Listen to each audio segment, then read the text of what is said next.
So, hello guys. I just thought I would like to make about a topic about workation. So, it will be a pretty quick video, and it is a pretty new style of work. So, as you know, because of the pandemic, we can work remotely. So, I just thought, why I don't do a workation and test it how it works practically.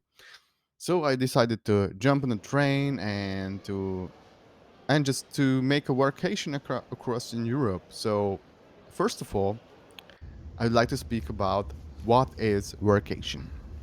So the idea behind workation is basically what the word literally means, work plus vocation. So if you put the words together, it's workation.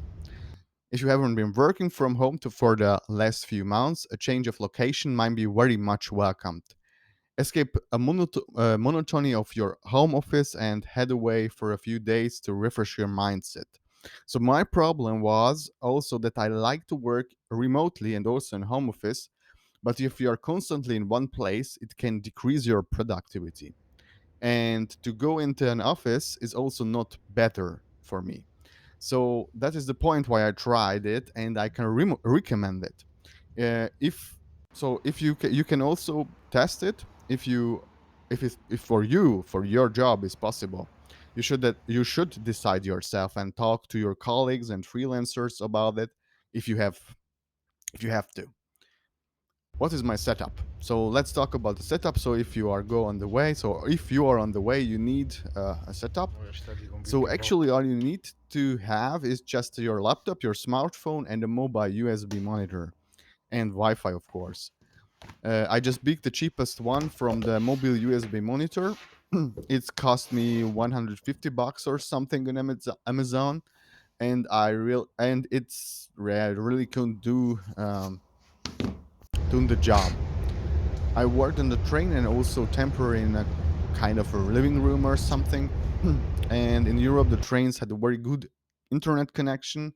I traveled about 7 hours constantly without any break on the train, and the internet had just one time problem for 5 minutes during a very long Microsoft Teams session meeting.